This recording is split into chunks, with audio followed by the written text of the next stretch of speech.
Vandeham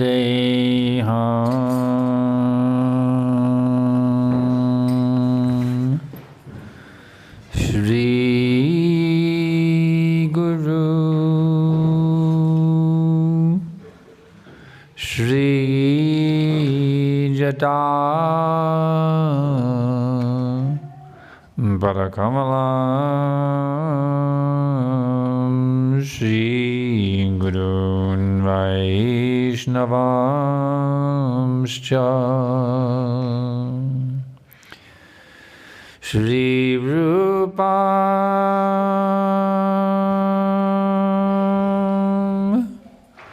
Sagrajatam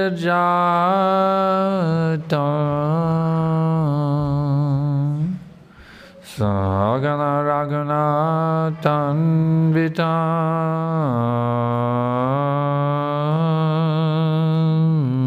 Tam Sajivam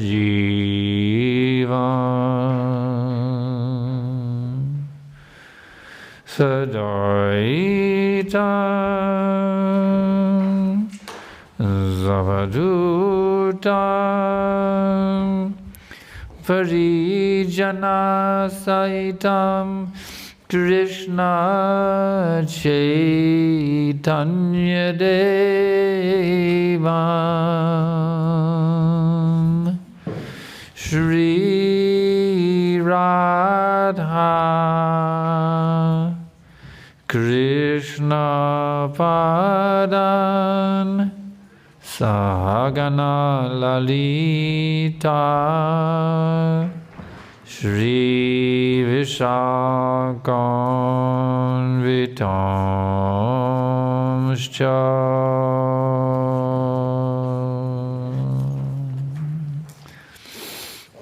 So, who wants to be a failure? Does anybody like being a failure? No, everyone wants to be successful. So, what degree of success would everyone like? Everyone like the greatest possible degree of success.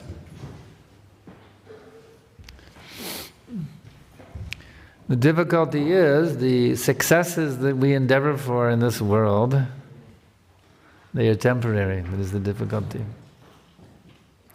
You may struggle very hard to become a famous person. It's like Napoleon Bonaparte. He became a very famous person. Everyone has heard of Napoleon Bonaparte. In France there is a statue. Napoleon is France and France is Napoleon. France is still there, but where is Napoleon? No one knows. Is he a rat running around the Eiffel Tower? Where is Napoleon, you see? So what success he gained to become the famous Napoleon, now whatever he gained, it is lost. One may amass a huge fortune, so much money in his bank account. How much of that bank account can he take with him at the time of death? How many dollars? Not even 1 penny can he take at the time of death. So while some success is necessary in this world to maintain body and soul together, that's all right. But the intelligent persons, those who are manishi, as we say in Sanskrit language, those who are intelligent, they endeavor for that success, which is not obtainable by wandering from the highest planet in the material world, Brahmaloka, down to the lowest planet, Patala. This is stated in the Srimad Bhagavatam. Tasyaiva heto prayateta kovido nalabhyate yad brahmatam uparyada talabhyate dukkhavaranyata sukham kalena sarvatra gavira ramhasa. Those persons who are actually intelligent and philosophically inclined should endeavor for that purposeful end which is not obtainable by wandering from the highest planet, Pataloka, Brahmaloka, down to the lowest planet, Patala. insofar as happiness derived from material sense enjoyment is concerned, it comes automatically in course of time by your karma. Just as material, you see, the suffering comes even though you don't want it by the laws of karma. So your suffering and happiness in this world, it is karmic. It is coming as a result of your previous activities in previous lifetimes. So instead of being so concerned about the short-run ups and downs, better to look for the long-range success. That's the intelligent thing, you see. And once you become connected with the ultimate success, which means to know who you are, to know where you've come from, how you got here, and how you can get out of here. That's the ultimate success. The present moment we're in a sleeping state. We're sleeping. We've forgotten who we are. We've identified with this temporary material body, taking it to be the all in all. But no matter how successful you may be in this world, can you pay the doctor to give you eternal existence? Can you pay the doctor to keep you young and healthy? No. Even the wealthiest, most powerful and famous people in this world, they get old, they get sick, and they die, and they have to lose everything.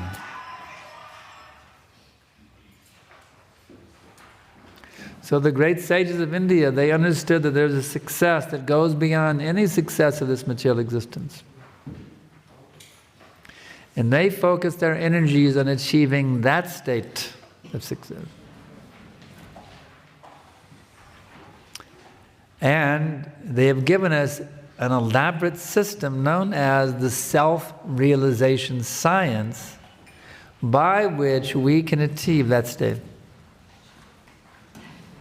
Doesn't matter who you are, male, female, white, black, Australian, Indian, American, whatever, it doesn't matter. Educated, uneducated, healthy, sick, intelligent, stupid, it doesn't matter. This is a universal process, a universal science by which you can realize your eternal identity beyond this material existence. This paper is for you to write down your questions. Any questions come, just jot it down, because I'm going to answer them. Not from my imagination or my concocted words, but I will answer you from the authority of these great enlightened sages who guided the Vedic civilization on this planet for thousands and millions of years. The modern day historians can only tell us the Christian era. They do not know what happened before the Christian era. They have no information. They say the cradle of the modern civilization is Iraq. The Tigris and Euphrates, that's the cradle of modern day civilization. Baghdad is where it all came from. You see? Or somewhere in that vicinity. But actually we have information from the authoritative Vedic literatures of an amazing civilization which encompassed the entire planet. Thousands and millions of years, great saintly kings ruled this planet. This planet was a heavenly planet, practically speaking, in former times. Everywhere, fruits and flowers. People were living in wonderful happiness with beautiful water, beautiful fresh air, wonderful foods, and wonderful festivals, wonderful government that cared about the people, that took care of every citizen, just like a loving parent would take care of a child. You see. And great enlightened sages were teaching the science of self-realization to the people. And people would understand who they really were, and upon leaving their body, they would not take birth again in this place. You see, this is actually a training ground this human existence in this world is a training ground for the next place. This is not the ultimate destination. This is a training ground. So if one properly utilizes this facility, then you'll move to that next place, you see. That transcendental dimension beyond time and space. But those who are enamored by the glitter, by the glare of the temporary pleasures of this world,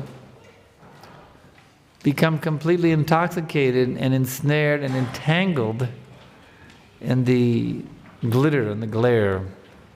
And they give up the idea of something beyond this place. The reality is everyone has a natural tendency to inquire about the higher truth, but the society kicks it out of you. They beat it out of you. They say, no, you have to work hard, you got to get an education, you got to make money, you got to get ahead. We're badly trained. The reality is the educational system is rotten. It is rotten to the core because it is based on the false conception that I'm this body. Even our parents, as affectionate as they are, God love them, God bless them, the average parent in this world is ignorant of the spiritual reality. And so when the baby comes out, what's the first thing he hears? Oh, it's a boy, it's a girl. You see? From the very beginning, we are programmed, conditioned into thinking that I'm a boy, I'm a girl, I am this body. We're conditioned like that. But that is actually deadly. That's killing the spiritual consciousness of that new baby who's coming into the world, you see. They're killing his spiritual consciousness, which is the natural consciousness. He's being now trained to not actually be who he is. He's being trained to try to be something that he's not, namely this material body.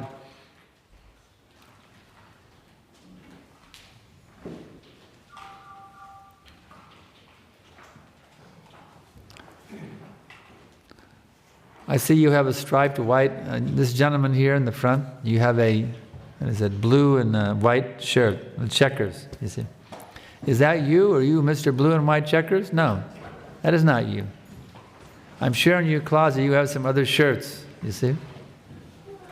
So changing your shirt doesn't change you. You're still the same person. Even though your shirt may change, you remain the same person. So these bodies that we have, they are simply shirt in the closet, that's all. Right now I have a white body, tomorrow a black body, next day Indian body, Chinese body, white body, black body, American, Australian, male, female, animal, plant, fish, so many types of bodies are there. So our attempts to be successful in this world always come into a point of failure. You'll never find the ultimate success in life here in this material existence. Everything here meets, what does Krishna say in Bhagavad Gita? Mrityu sarva harashchaham. I am all-devouring death. Chapter 10. Text number 34, Krishna explained, of Bhagavad Gita. So you can't find ultimate happiness here. It doesn't exist. Any attempt to squeeze happiness out of this world will leave you frustrated. Therefore, the intelligent person, he says, there's got to be something better than this. There has to be something better than this material existence. I must find something better than this. This does not satisfy me. He opens his heart to higher reality, and he understands there has to be some wonderful principle, some loving principle behind all of this. It couldn't be just, a veil of tears that I just have to go through all this and then die. It just couldn't be that bad. There has to be some wonderful, beautiful, loving, ecstatic principle behind all of this, you see. So such a person, he seeks higher knowledge, you see. Such a person is instructed in the Vedic literatures, in the Mundaka Upanishad, Tad Viganartam Sagarum Eva Bhigatschad. If you're actually seeking higher truth, then you must approach a spiritual master. You must approach a spiritual master. The spiritual master is the representative of God. He's a representative of the absolute truth personified. God is the absolute truth personified, you see. So the spiritual master, he represents that supreme person. Not that he is the supreme person, but he represents that supreme person. Therefore we honor him as good as the supreme person, because he is the representative of the supreme person. So that spiritual master, he is empowered by Krishna, by God, by that supreme source of all existence, the supreme person. He is empowered, an empowered representative. He possesses what we call in Sanskrit adhikar. He possesses adhikar. He has the potency. He has the authorization to connect you with God. He's the authorized representative. So you will hear from a bona fide spiritual master. He can enlighten you with transcendental knowledge. And if you follow his instructions, he will actually elevate you from your present position in bodily consciousness to an enlightened state of consciousness beyond your body. And he will take you step by step by step till you achieve the highest level of perfection, where you can actually directly perceive God face to face. The bona fide spiritual master takes the disciple step by step all the way to the highest perfection. So that success, that ultimate success, is gained if one hears from the proper source. So how do you know the source is proper? That's a very important thing. As I mentioned earlier, we are not speaking according to our imagination. We are speaking according to the authoritative teachings of the great saintly teachers of the path. This is how transcendental knowledge is understood. Nowadays, somebody can talk very flowery words, and they're accepted as a spiritual master, simply because they can talk in some big, big flowery words about meditation and about God and this and that. That's not the qualification. The qualification to be a bona fide spiritual master is to repeat the teachings coming from God Himself, without addition, without subtraction. Those teachings are given very clearly and very authoritatively in the Srimad Bhagavad Gita. Krishna explains there in the Bhagavad Gita, chapter number 4, text number 2, Evam parampara praptam amam rajarshayo vidu. This knowledge was thus received through the chain of the cyclic succession. And the saintly kings understood it in that way, but in course of time the succession was broken, and therefore the science as it is appears to be lost. You see, the nature is in this world, things get polluted here. Especially in this age of Kali. Things get polluted very quickly and very easily. This is why Krishna has to send not only one teacher, but a whole succession of teachers. And Krishna himself will also appear from time to time, just to strengthen and to revitalize that line of teachers. So that very same Supreme Personality of Godhead, Lord Sri Krishna, who appeared on this planet 5,000 years ago to firmly establish the teachings of the Bhagavad Gita as the guiding principle for ultimate success, reappeared a mere 500 years ago as Lord Chaitanya Mahaprabhu. In this age, it's very popular to claim that you're God. In fact, practically anybody who wants to can put up a website and declare that they're God and get followers. Can you imagine? It's actually that cheap nowadays. Anybody who wants to be an incarnation of God, all they have to do is put up a website presenting themselves as the incarnation of God, and I guarantee you they'll get somebody who agree that yes, you are God.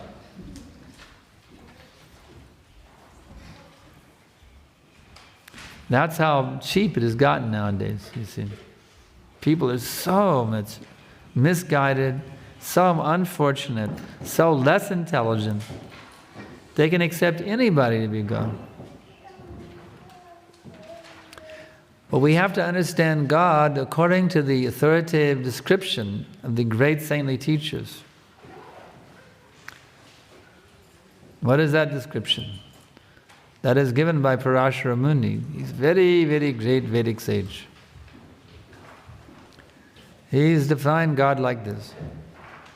He said, God is that person who cannot be equaled or excelled in possessing these 6 qualities: power, beauty, renunciation, knowledge, wealth, and fame. Now think about those qualities. These are the attractive qualities in this world. Somebody's very powerful, just like your prime minister. If the prime minister attended the program today, everybody would like to meet him. Oh, the prime minister has come for the lecture today. You see, powerful person. That's attractive to us.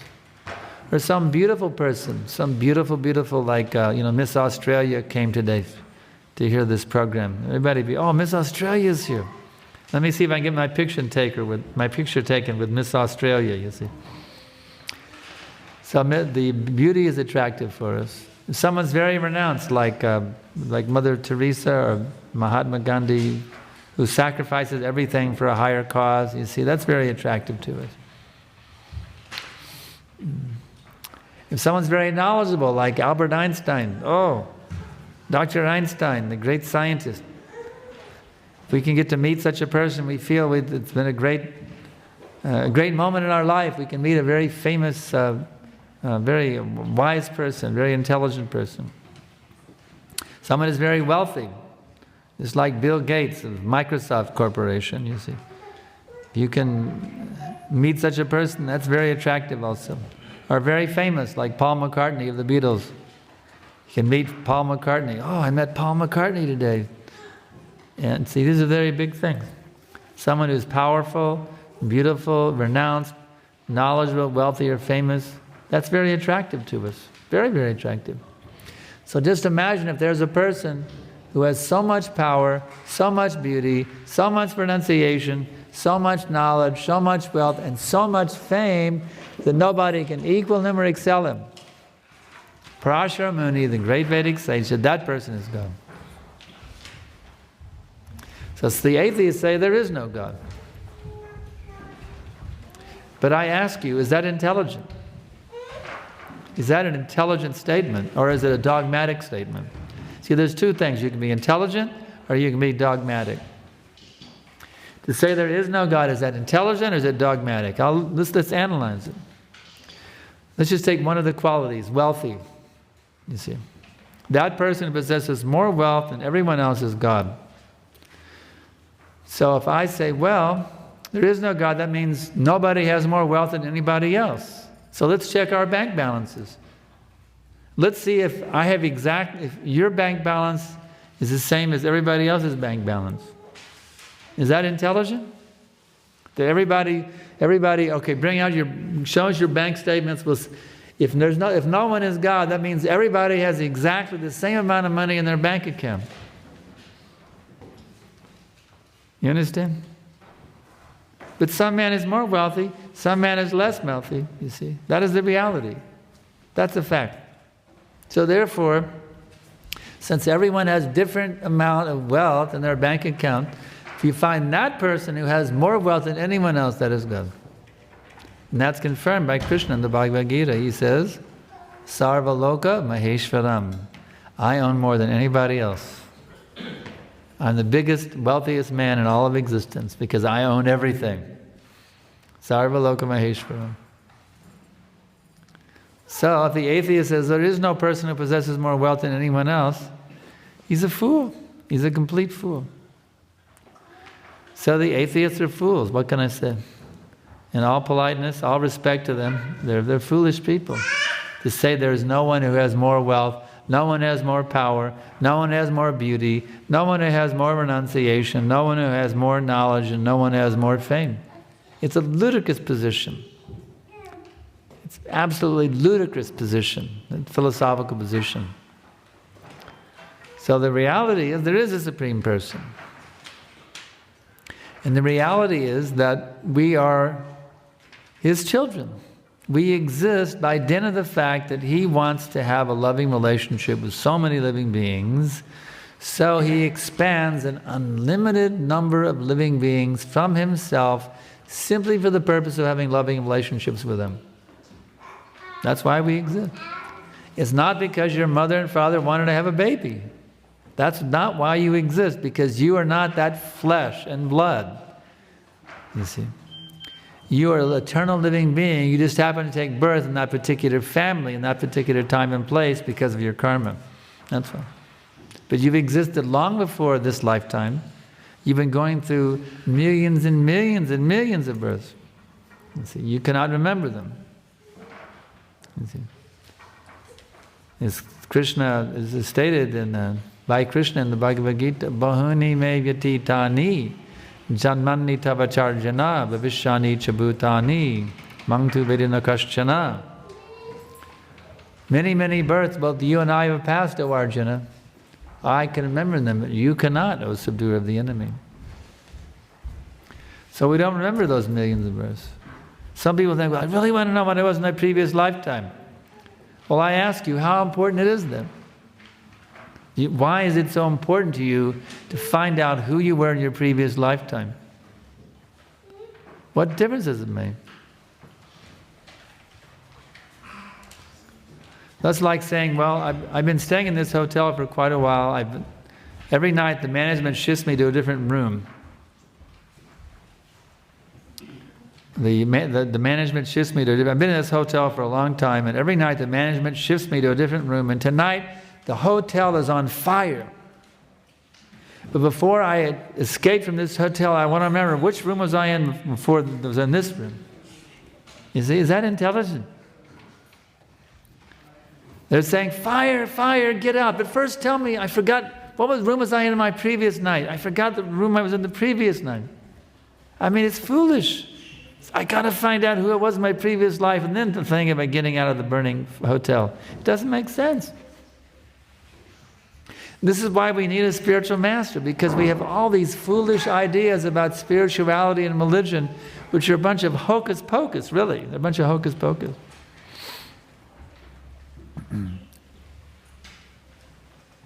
You see, real spirituality, as I described in Thought for the Day today, which is my e-zine on the internet, real spirituality means to develop your love for God. That is real spirituality.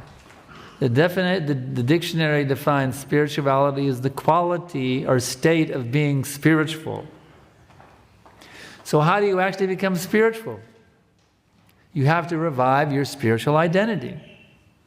As long as you misidentify with this lump of matter called the material body, you're not fully spiritual or fully spiritualized. If you want to become really spiritual, you have to understand your spiritual identity as the eternal servant of God, and the only way to realize that is to practically be situated in a loving relationship with God.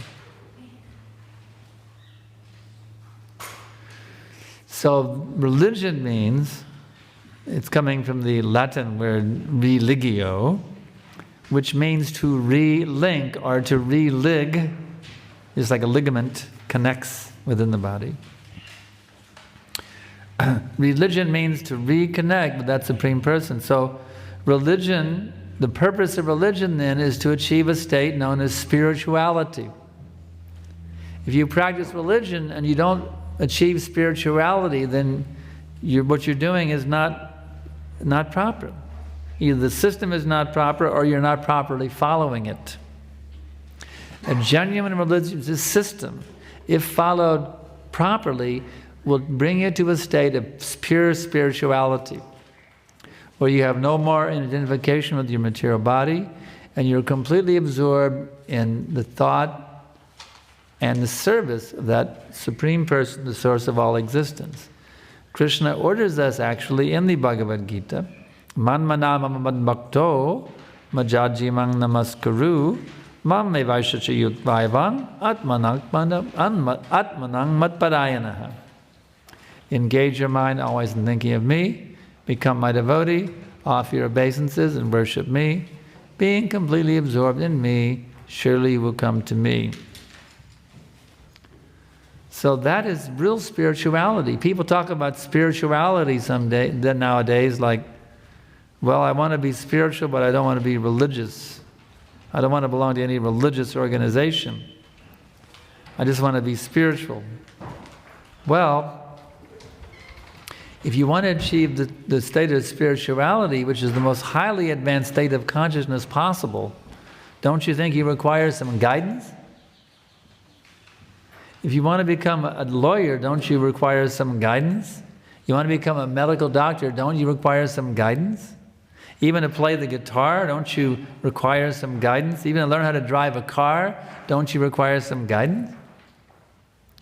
So do you think the most highly evolved state of consciousness, pure spirituality, would not require some guidance? Of course it does. Guidance is required.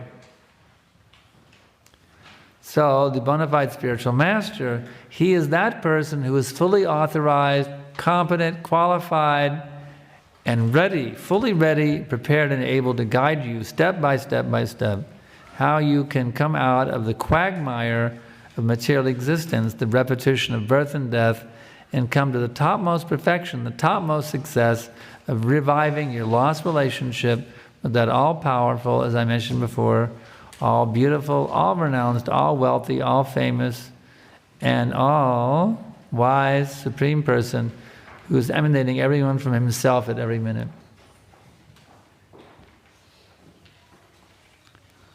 People say, well, it sounds good, but I'm sorry, I don't have time for it. I have to go out and earn my living. Well, wait a minute.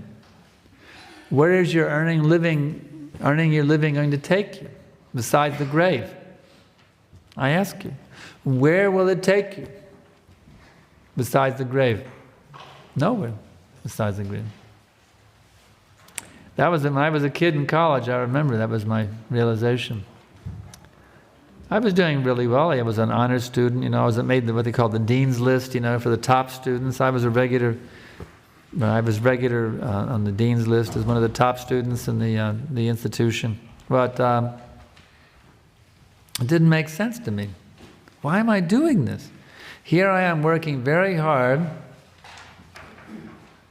to get, make good grades, to get a good job, to get a good wife, to get a good house, to get some good kids and a good car and a really good casket. To be buried 6 feet under. I'm just working hard for a good casket, a good quality casket. Why? Why work so hard just to get a good quality casket? There's got to be something more than this. It just didn't make sense to me. It's not worth it to just struggle just to get a really top grade casket. It didn't really make sense to me, you see. I just knew intuitively there had to be something beyond this, but all the professors and all the great thinkers we studied, I took some philosophy courses, we studied the whole Western civilization, but there wasn't one philosopher in all the Western history, you see. They didn't say Western history, they said this is history, you see. They didn't have any idea about the great sages of India, like Vyasadeva, the great acharyas like Vishnu Swami, Nimbarka, Ramanujacharya, Madhvacharya, Chaitanya Mahaprabhu. They had no idea about these great thinkers, these great acharyas in India.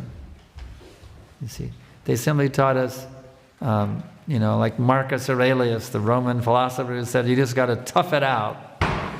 You just got to be tough in the face of all the sufferings. Like they say about the British, the stiff British upper lip, you see. You just got to be tough in the face of all the sufferings. That's the solution for the suffering. You just got to be a man and gut it out through all the suffering, you see. But I'm sorry, I'd rather have something better than that, sir. And that doesn't satisfy me, you see.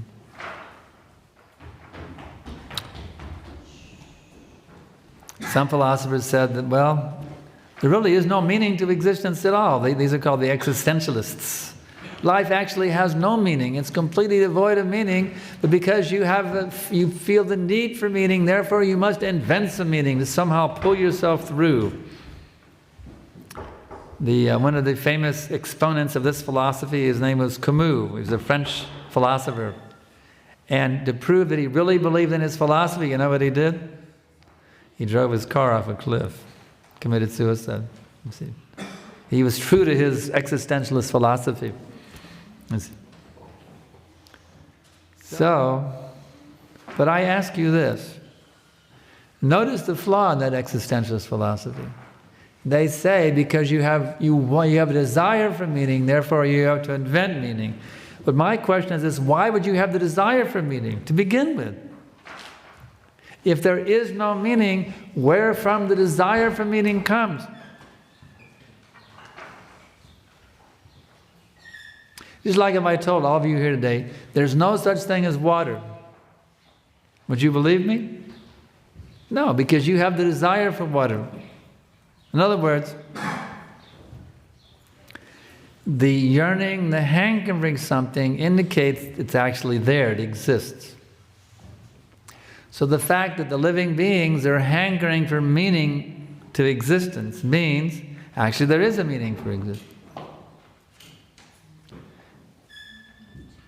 You simply have to find it, that's all. You simply have to be sincere to find it. And if you are that Supreme Person, known as the Paramatma, who's situated within your heart, he is called the Lord within, or the spiritual master within, Chaitya Guru. That Supreme Person who's within your heart, that Guru within your heart, he will manifest externally in the form of the spiritual master to teach you the art of how you can realize and become solidly situated in the actual meaning and purpose of your existence. So the beauty of all this is that when you become connected with the source of all existence, you're connected with everything. You see? You're completely connected with everything. Yesham, what is it? Jnanena tu tada jnanam, yesham nashitam atmanaha, tesham adicham bhajganam prakashi yati tatpadam. When one is enlightened with that knowledge by which nescience is destroyed, then his knowledge lights up everything, just like the sun lights up everything in the daytime. When you actually realize who you are, when you actually reconnect with the source of all existence, then now you're connected with everything. It's not that a spiritualist, a spiritually enlightened person becomes incompetent to deal with the day-to-day reality of paying your bills, earning your money, getting a job, pleasing your boss, etc. No. Or running a successful business. No. Or running a successful political campaign or whatever it may be he's doing for an occupation. A person who is actually connected with the source of all existence, who actually sees the underlying reality which is behind this screen of material existence. That person is fully connected with everything. He can deal with everything expertly. We saw this in our spiritual master, His Divine Grace Srila Prabhupada. He was expert in everything. Cooking, offering a worship, meditating on the Hare Krishna mantra, explaining the philosophy, even banking, whatever it may be. Prabhupada was so expert. It's like when I got initiated, I sent some checks to Prabhupada, some dakshina. When you get initiated, you collect some offering from the people, you collect some dakshina to offer to your spiritual master. That is the etiquette when you're initiated. So I collected some offerings, some 3 checks were given, and I mailed those to Prabhupada. I was in Texas and he was in London. So I mailed him the checks and he wrote me back thanking me, and he noted the exact amount of each check. Just as a good expert accountant, he noted exactly to the penny the amount of each check that I sent him. So I could see that Prabhupada is very meticulous in every way. There's nothing material for a pure devotee of Krishna. Everything is Krishna's energy, and everything is meant to be used in Krishna's service. So that's true even for a householder who's earning a livelihood, working a job, maintaining a family. He sees everything as the energy of Krishna. And he utilizes everything in the service of Krishna. In that way, he's living in the spiritual existence. Even while he's out there in the traffic jam on the Melbourne freeway, you see. He's living in spiritual existence. He's living a liberated, fully spiritualized existence. And this is what we can learn from the bona fide spiritual master.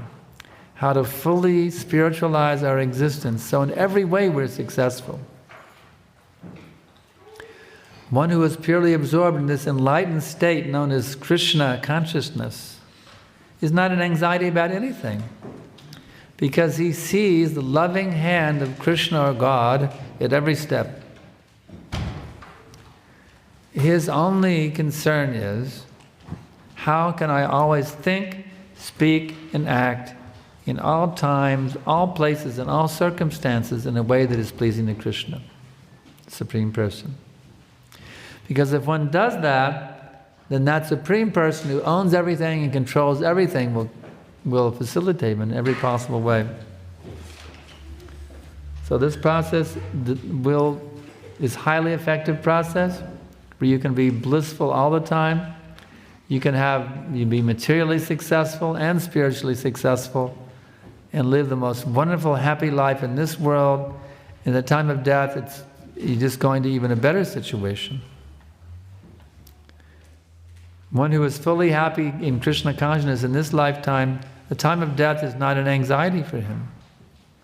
Just like working in some company, you're doing a really good job in your department, and then one day the announcement comes, now you're being promoted. You see? Do you feel bad about it? No, wow, I'm getting promoted.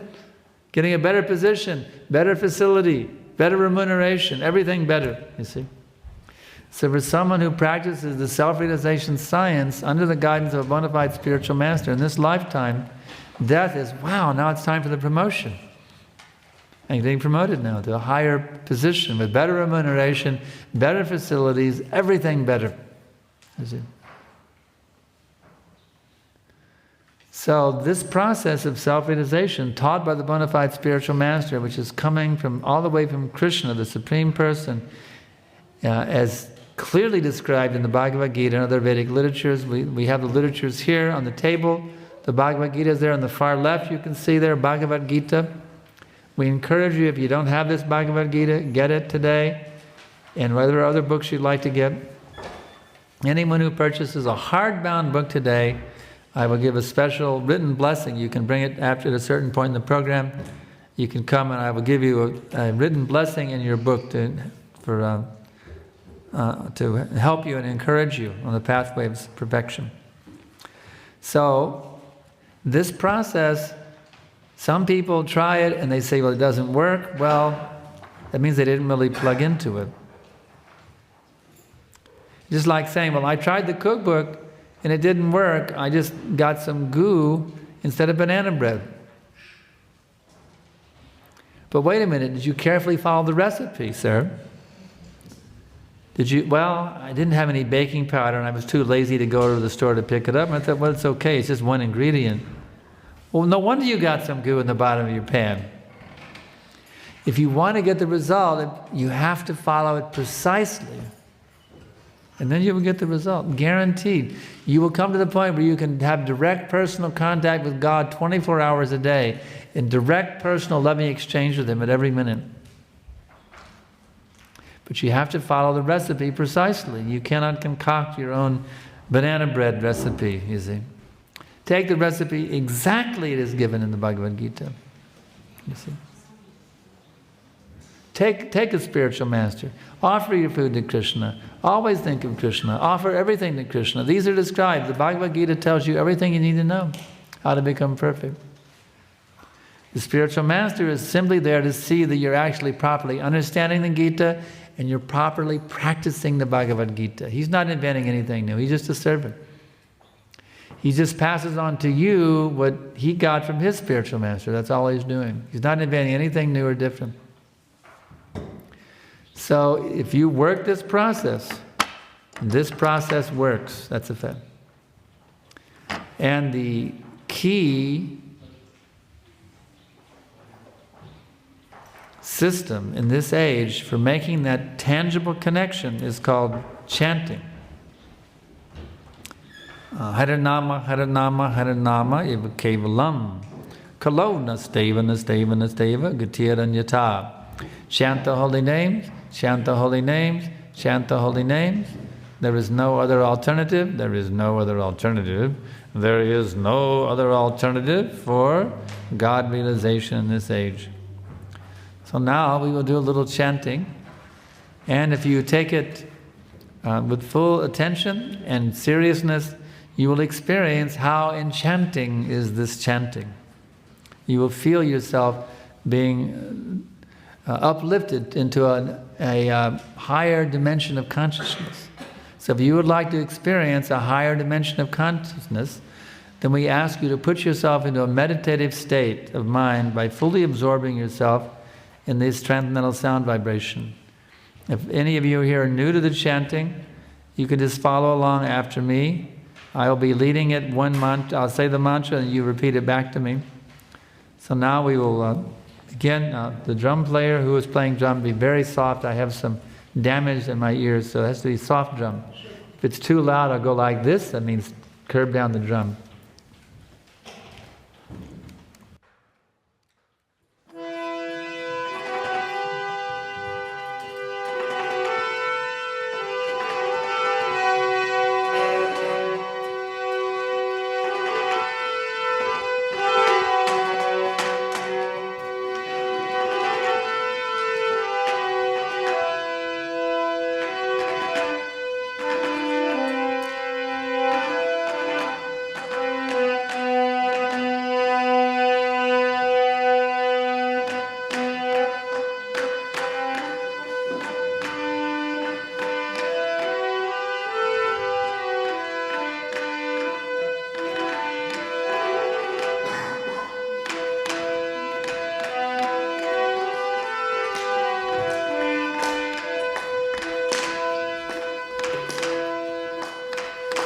Hare Krishna, Hare Krishna, Krishna Krishna, Hare Hare, Hare Rama, Hare Rama, Rama Rama, Hare Hare.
Hare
I call it the magic carpet ride.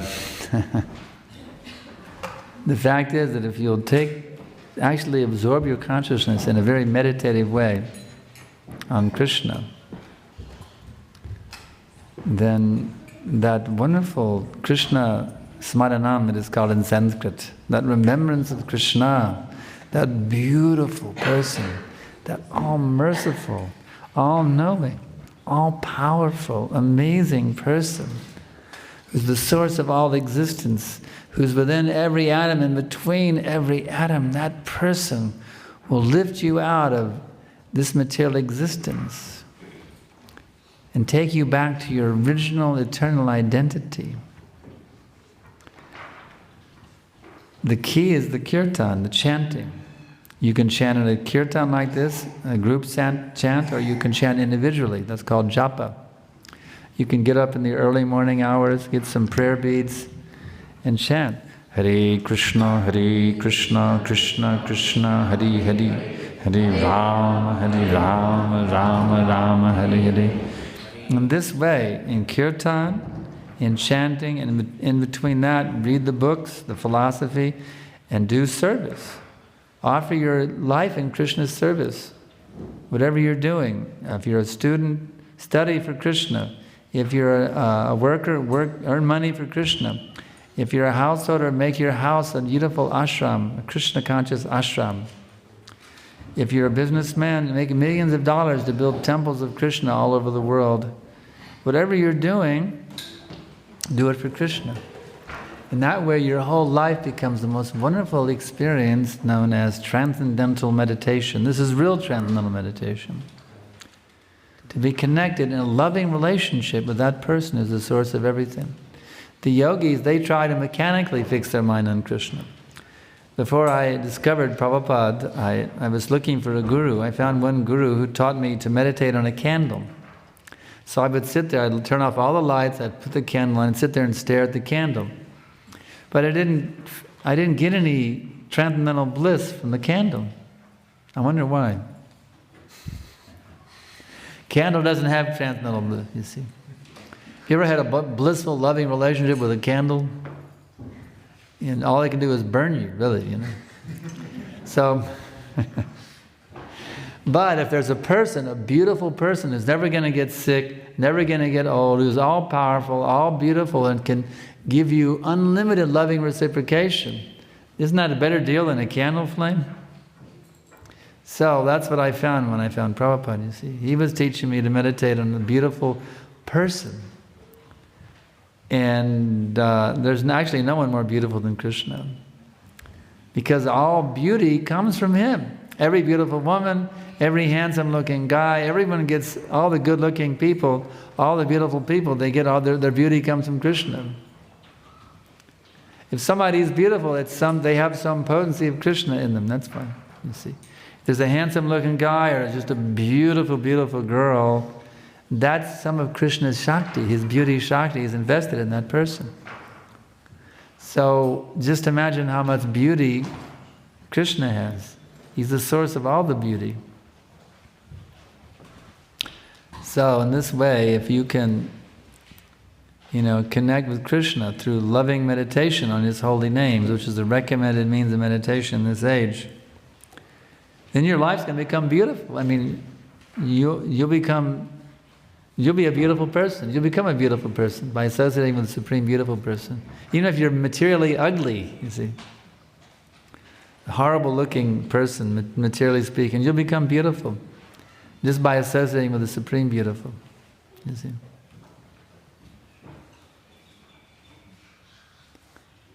It's like it is said that Socrates, the famous Greek philosopher, was actually a very ugly looking fellow. Because of his knowledge, he was considered beautiful, you see. So if you have the supreme knowledge of Krishna, Raja Vidya Raja Guhyam Vavitramidam Uttamam Prakshasavagamam Dharmam Shushukam Katamam Yayam. Krishna says this knowledge is the king of education. This the Bhagavad Gita is talking about here. The king of education. It's the most secret of all secrets because it's the purest knowledge. It gives what? Direct perception of the self by realization. Did you know that you could actually have direct perception of yourself? You could realize, you could have a realization that would allow you to actually see yourself. Right now, when I look in the mirror, I don't see myself. I see the covering, you see. But the Bhagavad Gita will enable you to actually experience your own identity beyond this material existence. This is powerful stuff. And then Krishna says, direct realization of the self. And then he concludes it, he says, it is everlasting and it is ecstatically performed. Susukam. So real knowledge, that is one test of real knowledge. It's not depressing. When you find real knowledge, it's liberating. When you find actual knowledge, it's ecstatic. When you get actual knowledge, it's a cause for jubilation, for celebration. The biggest celebration that ever hit the world is the realization of transcendental knowledge. It's much bigger than New Year's celebration, which is nothing. A person who becomes awakened in self-realization, a person who actually ignites that inner consciousness known as Krishna consciousness within their heart, every moment for them is the most amazing, ecstatic celebration, every single moment of their existence. In any situation, good, bad, beautiful, and ugly, every single moment is the greatest celebration of transcendental bliss. So if you would like to expand your success beyond the temporary successes of this material world, then we invite you to purchase one of these books today. Study this science very carefully, and as I mentioned earlier, a reminder, anybody who purchases a hardbound book, you bring it to me and I'll give you a written blessing to you personally. So now the time has come for the questions according to the schedule here. 12:30 is question and answers, so if any questions, please, someone can bring the questions up and I'll answer them.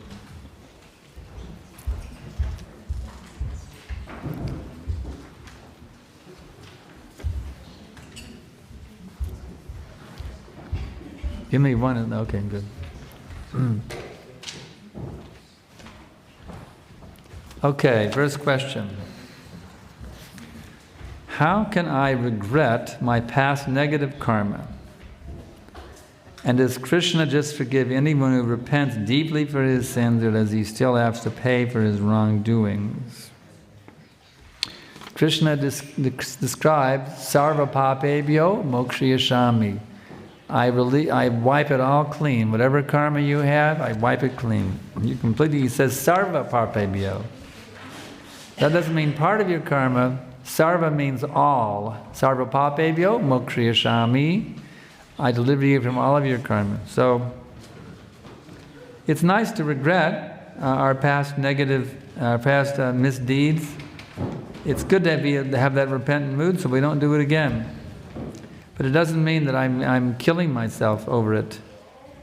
It means I feel very fortunate that Krishna has revealed to me that certain activities I did in the past were not pleasing to him. So I'm very grateful and thankful that he's revealed that to me, so I don't repeat those activities again.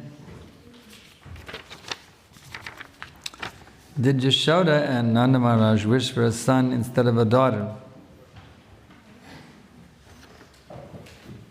I don't remember. I know they wanted the Supreme Person. Or someone like... I remember that... I don't remember. What is self-realization? Okay. Self-realization means there are two selves. There is the subordinate self, that is us. Each one of us is one of those subordinate selves. And there is the Supreme Self, the source of all the selves. Nityo Nityanam, Chaitanas Chaitananam is described in the Katha Upanishad. There is that one Supreme Self. He is conscious, he is eternal, Nitya. We are eternal, we're the pluriternals. He is Nitya and we are Nityanam. There is one singular self, singular eternal self who is Nitya, and there's the plural eternal selves who are Nityanam.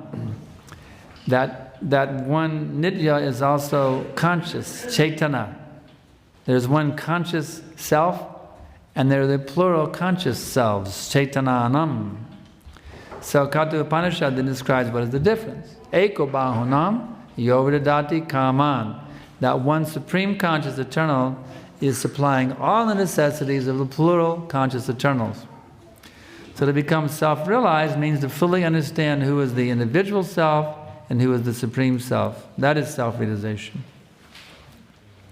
Even after knowing, I deeply understanding how unclean and illusion this materialistic world is. Unclear, yeah. Even though I don't get truly attracted toward my materialistic ideas, why can't I 100% dedicate myself to Krishna? Well, it's a process of gradual recovery.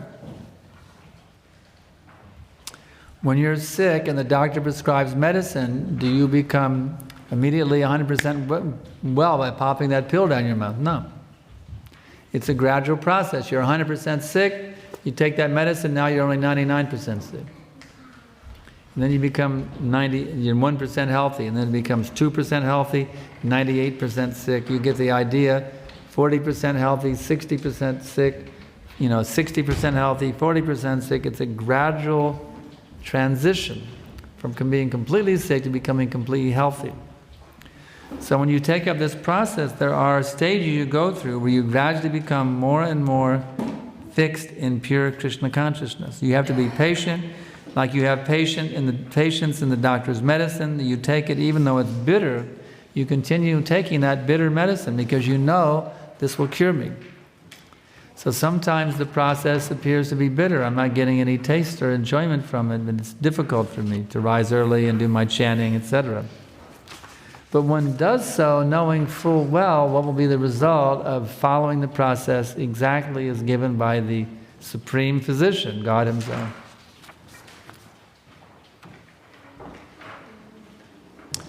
Why do I feel this bit of rebellious streak which unnecessarily holds me back? It's just your past conditioning, that's all.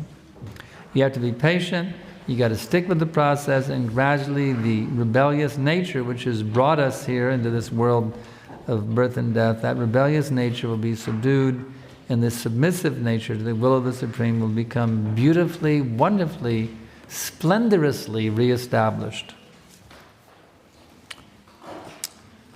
Like I do actions to fulfill my dedication towards my motherhood, no one has to push me or actually convince me to do them. Why don't I do that towards Krishna, which is my highest duty? Well, my dear lady, it's because you still think of your body. That's why. You still think of your body. There's nothing wrong with being a good mother. We encourage all the mothers to be good mothers. The mother's duty, according to the scripture, is to deliver her children from the cycle of birth and death. So why not go ahead and take your natural tendency for motherhood and make it perfect? Be a Krishna conscious mother. Always think of being a mother in such a way that your son or your daughter can escape the cycle of birth and death. And that way, you can take your natural inclination to be a mother and offer it to Krishna. In that way, by being a good mother, you can become realizing Krishna consciousness at the same time.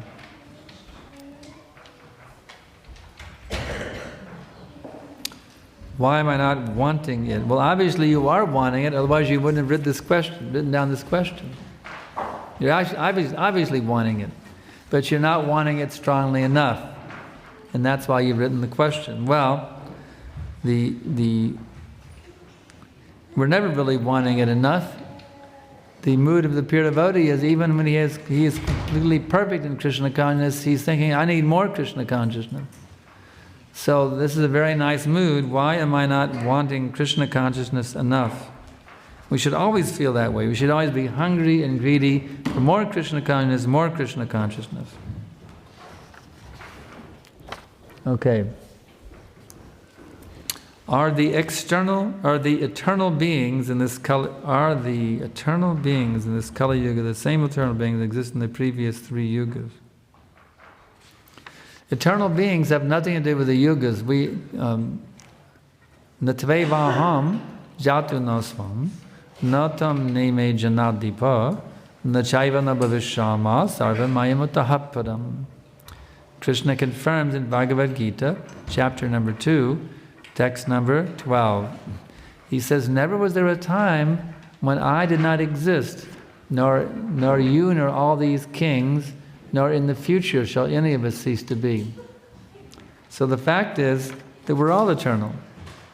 And that eternal existence has nothing to do with this yuga or that yuga. Every single eternal being has always existed in the past, in every yuga. We existed in the Satya Yuga, we existed in the Treta Yuga, we existed in the Dwapara Yuga, we exist now in the Kali Yuga, and in every single yuga cycle going on into infinity, we will always exist.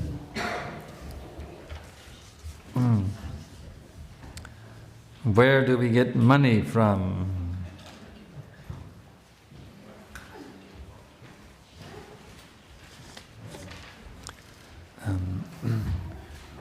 Money comes from God. Everything comes from God. Aham sarvasya prabhava matak sarvam pravartate. So, would you like more money? If whatever money you have, you engage in the service of God, He will give you more money. That's it. If whatever you have you spend for yourself and for those related to your body, you will only get as much money as your karma allows you to get, your previous pious activities. But if you take whatever wealth comes to you and you offer in the service of God, He can give you the whole world. You can become the wealthiest person. Simply by engaging whatever money you have now in the service. You say, well, I have to maintain myself. But no, then you make your home into an ashram, a place of worship, where you have Krishna as the center of your home. And whatever money you spend on your home, then it's being offered to Krishna. You make your home a Krishna conscious ashram. Pictures of Krishna everywhere, books of Krishna. You engage there in chanting, having kirtan, inviting your friends over, feeding them prasadam. In this way, if you turn your home into an ashram, even the money you spend on your own maintenance is being spent for Krishna. Is reading and taking instructions from Prabhupada's book the same as approaching a spiritual master? In some ways, but not in all ways, because one lady asked Prabhupada this question in London, can we take a guru just by reading the books, and said no. He said, don't take a guru through the air, you must make a guru concrete. So you need to actually have a living person who's a manifestation of the teachings. Because if Prabhupada is of course Prabhupada is our guru, but if he's the only guru I have, you see, the newcomer comes and I'll just take Prabhupada as my guru. And then Prabhupada's not there to actually chastise you, to say, well, this is wrong, this is right. You see, those of us who took Prabhupada when he was here, he'd get very angry. Sometimes he'd be so angry, we'd be shaking. You see, he'd be so angry, we'd be terrified of Prabhupada's anger sometimes. That heavy chastisement sometimes was necessary for us, you see. So you actually need to have a spiritual master who can really get angry at you if you do something wrong and really teach you a lesson. We need to have that living presence. Prabhupada, of course, is our guru in the form of his books. He's our Siksha guru, instructing guru. But we require not only the instructing guru, we require an initiating guru who can tell us this is right, this is wrong. Otherwise you may think I'm doing very nicely, but actually you're completely an illusion, doing the wrong thing, you see. Sometimes we see a disciple does think, oh, this is very nice, but actually it's a huge mistake. And the spiritual master has to correct them. You thought you were doing nice thing? No, it was wrong what you did. The sincerity was nice, but what you did was completely wrong. So now you have to learn how to do it correctly. So we require a living spiritual master, an authority who can guide us what we're doing right and what we're doing wrong. It's very important. And Krishna affirms this principle. Acharya Upasanam, you have to approach the spiritual master. And Srila Prabhupada reconfirmed this point. He said after he departs, the devotees who join this movement will become the disciples of his disciples. He said they will be my grand disciples. So Prabhupada reaffirmed the necessity and say, well, I just take Prabhupada as my authority. He's my guru and that's it. I don't want anybody else. Well, wait a minute. Are you really taking Prabhupada's teachings? Prabhupada said, the new devotees should become the disciples of my disciples. So if you really want to be a follower of Prabhupada, then you become a disciple of one of Prabhupada's disciples. Then you're following Prabhupada. Otherwise you're not following Prabhupada at all. You're following your mind, that's all. Traditional educational systems does not give us any spiritual knowledge in any form. That's a fact. Well, That's the so-called traditional. The real traditional is the Vedic system. What we call traditional is, not the real original traditional. It's a pseudo-traditional. The real traditional system is the Vedic system. That's the actual traditional system of knowledge and for this human form, the Vedic system. You become educated by the spiritual master. How can you be educated with spiritual knowledge? Well, I just answered that. You have to go to a spiritual master. You have to read these books. You have to go to a spiritual master and take training. And also the devotees are there who represent the spiritual master, the Vaishnavas. Those who are practiced in this system, they are representatives of the spiritual masters, and they can guide you also how to become fixed up. Do we need to continue traditional education, which is not fruitful for our devotional service? Well, something should be there. I mean, it's good to learn A, B, C, D, E, F, G, H, I, J, K, L, M, N, O, P, otherwise how you can read the books?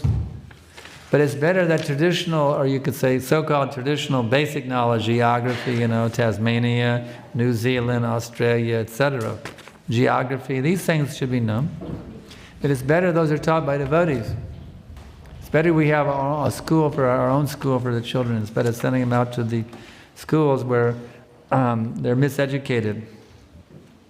I remember one of our members, he went to the university classroom, and the professor said, "Yeah, it's really cool. You have a girlfriend or boy. You can have sex with boys, with girls. It's just, everybody." He was promoting bisexuality to all the students in the classroom. He was promoting this. So one has to be well trained to understand this man is illusioned. He's thinking that there's a pleasure in the combination of the senses with the objects of the senses. He's not realizing the actual pleasure is beyond the senses of this world. You see? So it's very important that our children are educated in such a way that they get training from persons who are realized in transcendental knowledge. Otherwise, they can be badly influenced by those persons who are in a state of illusion. How to balance our responsibility as a family man who need to provide source of living with advancement of spiritual life, which includes renunciation, almost negation of material things. No, we don't negate. We do not almost negate material things. For a pure devotee, there's no such thing as a material thing. Everything is spiritual when you re-engage it in the service of God. There's nothing material. Bhaktivinoda Thakur has given the perfect answer. He's a great spiritual master. He was a married man. He had a very intense career working with the British government. He had a huge family, around 12 kids, if you can imagine. 12 kids. Wow, 12 kids. But he was a pure devotee. And he said, "I'm not working to maintain my household. I am working to maintain Krishna's household." That's the key. If you understand this, if you engage your household in Krishna consciousness, then you're working for Krishna now by maintaining your household. Why is it that the more we advance in spiritual life, the more we feel lonely? Well, that's not true. If you feel lonely, that means you're not advancing in Krishna consciousness. It means you're hung up at some level, you're spinning your wheels, you're not going forward. One who is actually Krishna conscious, they feel more blessed with transcendental association every step, more and more and more blessed with transcendental association. They never feel lonely. Why anger comes and how to control it. Anger comes when you have lusty desires and you don't get them fulfilled, or greedy desires and you don't get them fulfilled. Now you become angry. So the way to conquer over anger is to instead of desiring for your pleasure and satisfaction, you should always desire for Krishna's pleasure and satisfaction. Then you'll never become angry. That way you become free from anger. We call it, Prabhupada said, cool-headed. Of course, nowadays they say, it's cool, you got to be cool, That's the way to really be cool. You do everything for Krishna, the supreme cool, and you'll become cool also, completely cool. In every action you perform, every thought that goes through your head will be cool, you see. Don't be angry, be cool. If everything is karmic, where does independence come? Well, you have a choice. Not everything is karmic. The material energy, yes. As long as you're within the influence of the material energy, it's all under the laws of karma. But you have a choice. At any time that you want, you can get out of the laws of karma. You can come back to the spiritual platform at any time. It's up to you. You see? You can work for the mafia or you can work for the government. Which one do you want to work for? You see? You can be under the influence of the spiritual energy or the material energy. Which one do you want? You have a choice.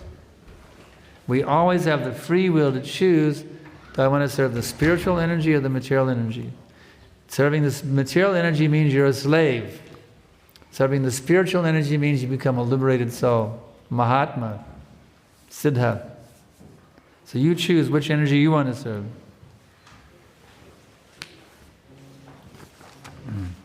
Hare Krishna Maharaj, please tell us how to overcome lustful desires like discriminating between what seems to be glitter but it is not.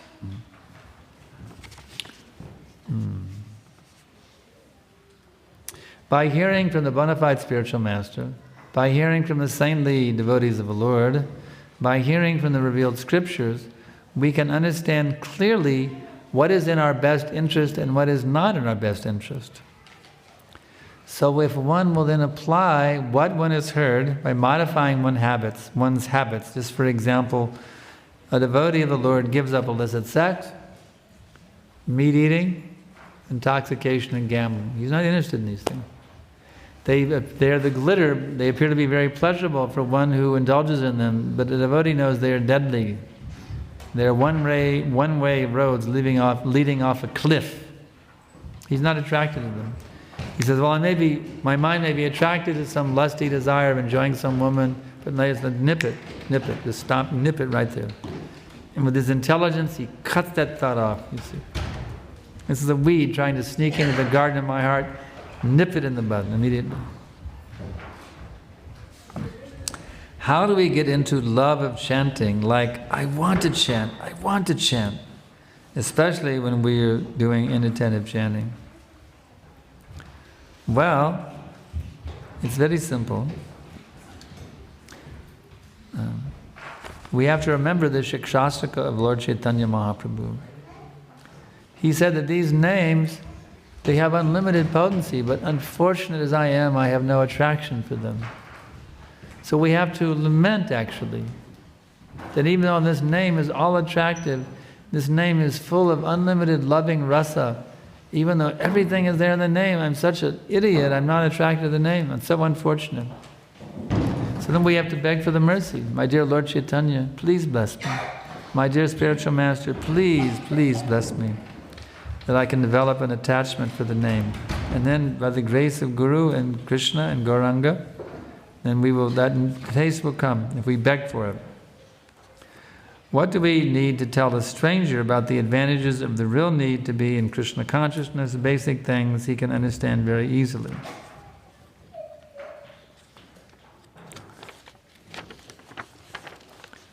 Well, it depends on the stranger. Where is he at?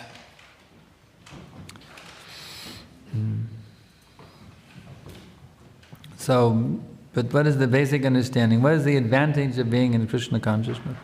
Krishna consciousness means not some religious sect. Krishna consciousness means to come to your actual identity. As we sometimes say, know who you are and be who you are. That's Krishna consciousness. Would you rather know who you are or rather be in a state of illusion? We can ask someone, would you rather know who you are or do you rather be in illusion? And if I told you that your real identity is a position of unlimited opulence, unlimited splendor, unlimited happiness, unlimited knowledge, would you be interested to find out who you really are?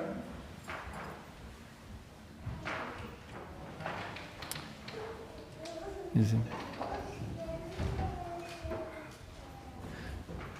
All we're really saying is know who you are and be who you are. That's all. That's our whole philosophy in a nutshell, is know who you are and be who you are. You see? Just imagine some poor fellow, he's $50,000 in debt. They're getting ready to repossess his house. His wife and kids are completely angry at him because he can't maintain him. He can't maintain them, and it's just a wreck. They're getting ready to lay him. He's got his red slip from the office. They're laying him off. His car is being repossessed. His dog doesn't even like him anymore. I mean, he's really in bad shape. And you come knocking on the door, my dear sir, I have some good news for you. You didn't realize it, but you have a lost uncle who was a multi-billionaire. And and all you have to do is, reconnect with your lost uncle, and he's going to give you a, $100 billion inheritance, $100 billion fortune. All you have to do is reconnect with him. Well, I'm not interested. I'm not interested to find out what my relationship with some lost uncle. I never liked my relatives anyway. Some lost uncle? No, I'm not interested. But wait a minute, sir. Don't you see you're struggling here? Your house is being repossessed, your car is being repossessed, your wife is filing for divorce, your kids don't want to listen to you, you're being laid off, you're going through hell right now, and here's the solution for all your problems. Now are you interested? You see? Of course he'd be interested. Because the fact is that the reality is, in this material existence, whatever happiness or success we have here is illusory. It's here today, it's gone tomorrow. But now we are giving information, we are giving a system, we are giving a methodology wherein one can actually reconnect with an eternal blissful position of full opulence, full happiness, full knowledge, all auspiciousness for all of eternity. You don't even get old. So if somebody would rather be an illusion, in a suffering illusion condition, what can you say? All right.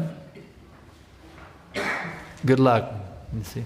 But if someone would prefer not to be in a suffering illusion state of consciousness, all right, we have the information for you, sir, of how you can understand your actual identity and how you can factually be situated in that actual identity at every minute. You see. That is our Krishna consciousness. Okay. So is everybody happy with what I'm explaining to do, or is it you're kind of losing interest? Is it interesting? Interesting?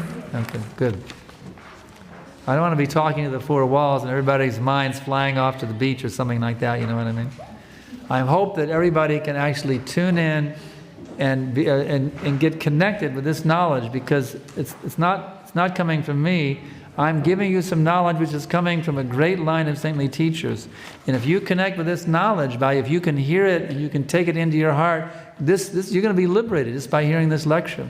This lecture will liberate you.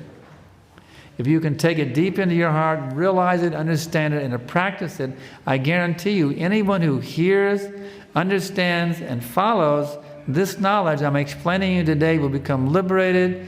They'll become in direct contact with the Supreme Lord, and they won't take birth again in this material existence. In other words, it's better than winning the lottery. Okay. I was very eager to listen to the lectures. Now I feel slowly my taste is going down. That's what I'm afraid of, that your taste is going down, see? Everyone. Because we've been going on here for like an hour and a half. The attention span in the modern world, because of television and so many influences, we have a very short attention span, you see. It's hard to keep everybody interested and motivated to hear. So are you motivated to hear? Yes. All right, good. That's good.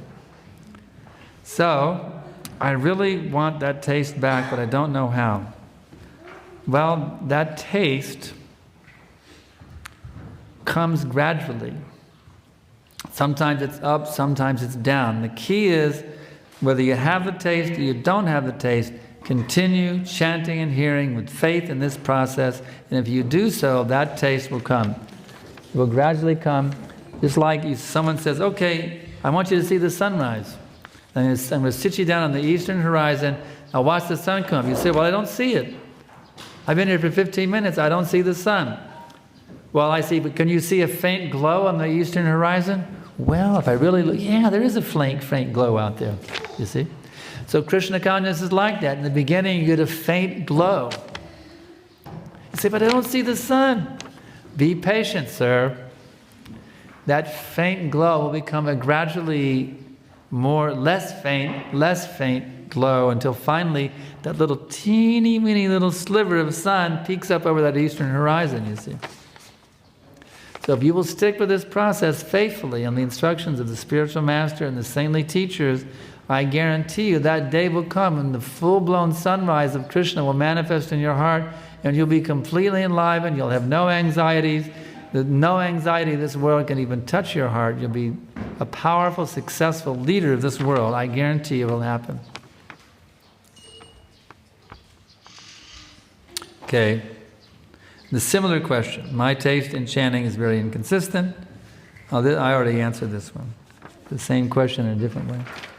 Okay. Now we have the very last question. Our time is actually up, but if we can extend it a couple of minutes, if there's an eagerness to hear, we can extend it a little bit. Okay, 2 more questions. All right. Maharaj, can you please elaborate on the internet course you are conducting? Yes, if you were turned on by what you heard today, and you think, I would like more of this nectar, then all you got to do is get out your computer, go to www.backtohome,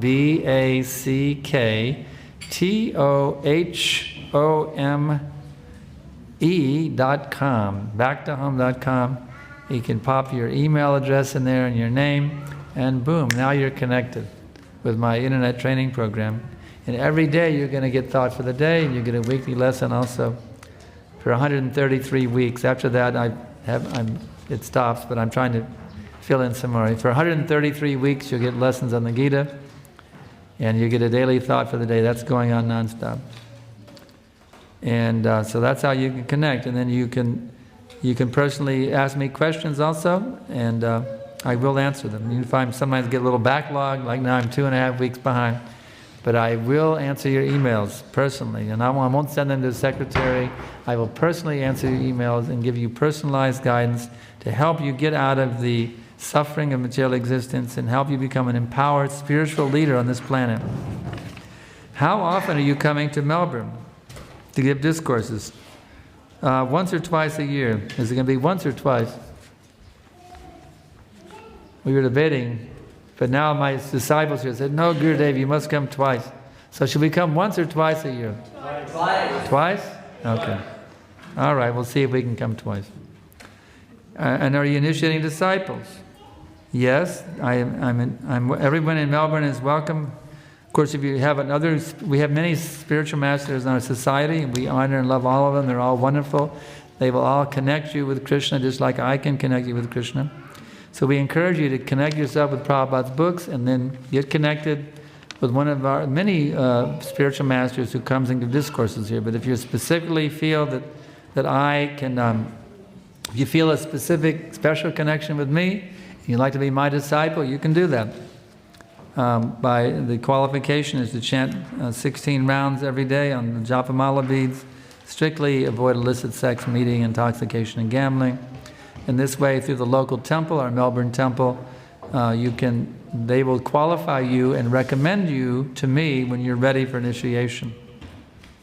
So let's see. All right, here's the last one.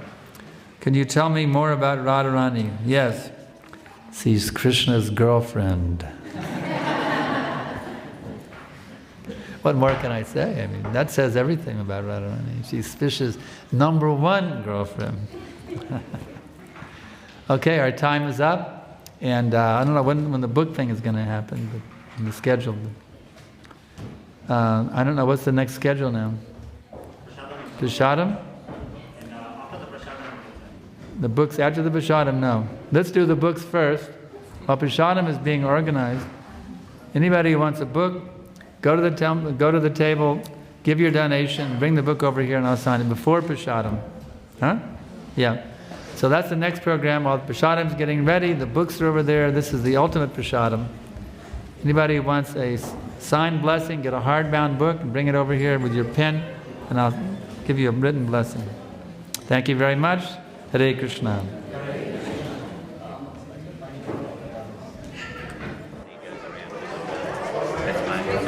Just $10. So during this time we cover only the printing cost. So it comes at a cheap price.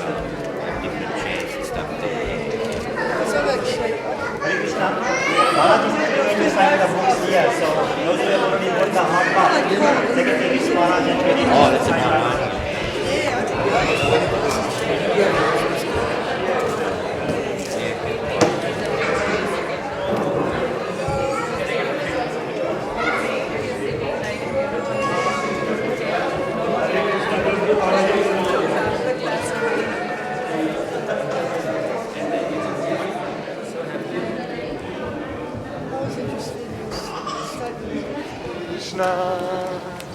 Krishna Krishna Hare Hare Hare Rama Rama Rama Hare Hare Hare Krishna Krishna Krishna Hare Hare Hare Rama Rama Rama Hare Hare Hare Krishna Krishna Krishna Hare